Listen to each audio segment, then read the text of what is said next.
Now women forget all those things they don't want to remember, and remember everything they don't want to forget. The dream is the truth.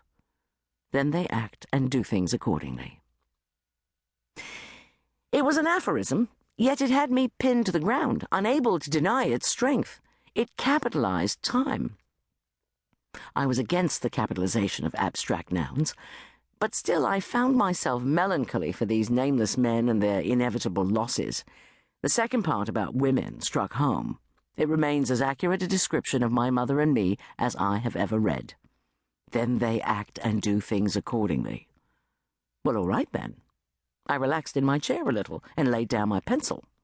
I inhaled that book.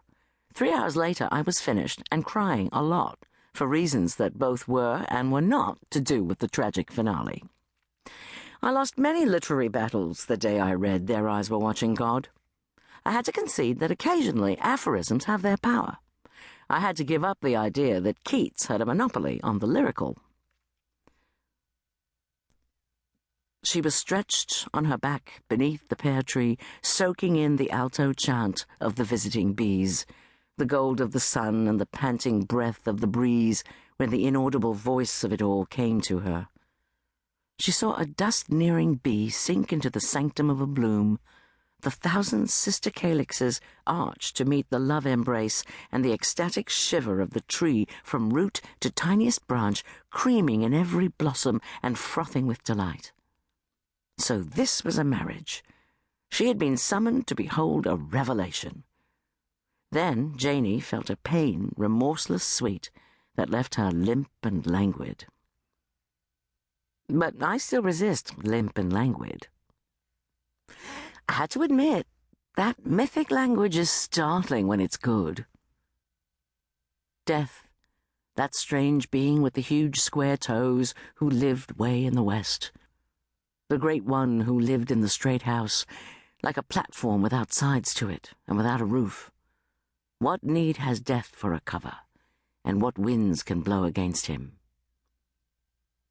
My resistance to dialogue, encouraged by Nabokov, whom I idolized, struggled and then tumbled before Hurston's ear for black colloquial speech. In the mouths of unlettered people she finds the bliss of quotidian metaphor. If God don't think no more about 'em than I do, they's a lost ball into high grass. Of wisdom lightly worn, to my thinking, mourning oughtn't to last no longer than grief. Her conversations reveal individual personalities, accurately, swiftly, as if they had no author at all.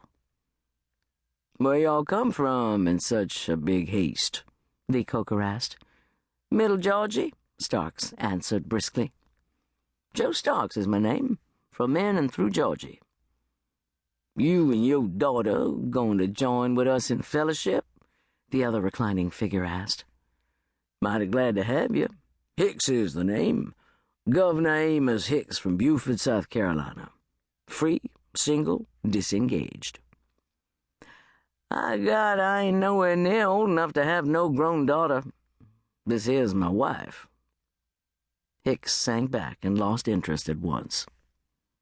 "Where's the mayor?" Starks persisted. "I wants to talk with him." "You's a mite too previous for that," Coker told him. "Us ain't got none yet."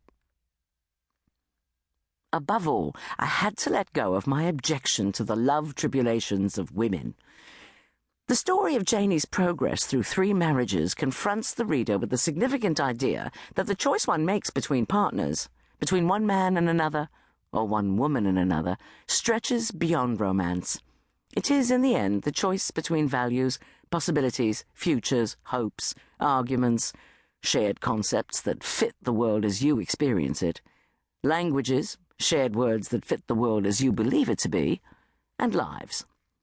A world you share with Logan Killicks is evidently not the same world you would share with Virgil Tea-Cake Woods.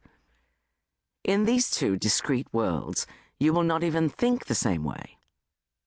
A mind trapped with Logan is freed with Tea-Cake. But who in this context dare speak of freedoms? In practical terms, a black woman in turn-of-the-century America, a woman like Janey, or like